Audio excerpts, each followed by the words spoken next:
Լույս արևելքում միսիոներական միությունը ներկայացնում է Չարլզ Սպերջեն։ Երբ նա գա իր հոր փառքով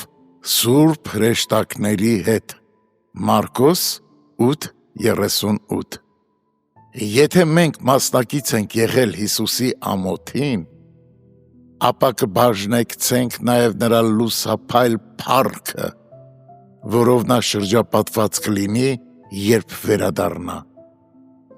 Արդյոք դու Քրիստոս Հիսուսի հետ ես, սիրելի ընթերցող։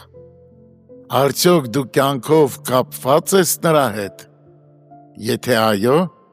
ապա այսօր դու կրում ես նրա ամոթը։ Դու վերցրել ես նրա խաչը և դուրս ես եկել բանակից նրա մոտ, քեզ վրա առնելով նրա նախատինքը, Եբրայեցիս 13:13։ Ուրեմն անշուշտ դու նրա հետ կլինես, երբ խաչը կփոխարինվի պսակով։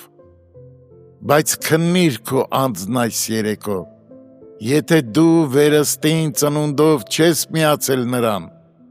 ապա նրա հետ չես էլ լինի, երբ նա վերադառնա իր փառքով։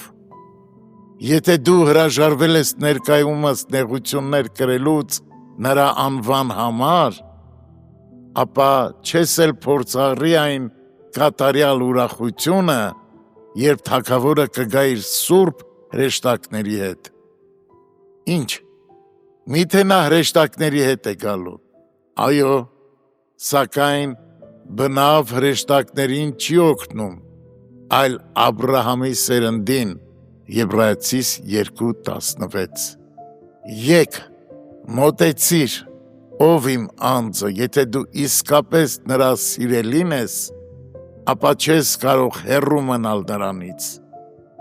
Եթե նրա ընկերներն ու բարեկամները կանչված են տեսնելու նրա փառքը, միթե դու, որ նրա հարսնացուն ես, չես տեսնի դա։ Միթե դու հեռվում կմնաս, թեև դա դատաստանի օր է,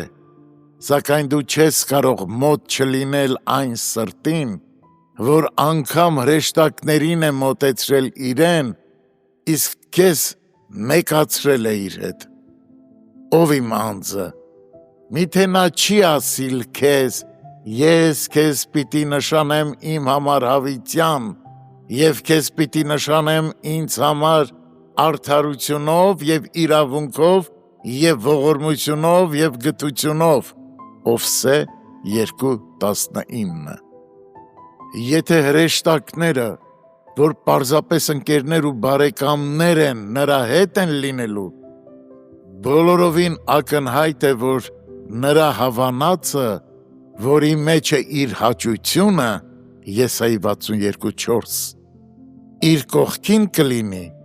և կնստի իր աջ կողմը։ Ահա սա հույսի մի լուսաբեր աստղ է քեզ համար, այնպիսի բացառիկ պայծառության, որ կարող է լուսավորել նույնիսկ ամենաթշվառ և լքված կյանքերը։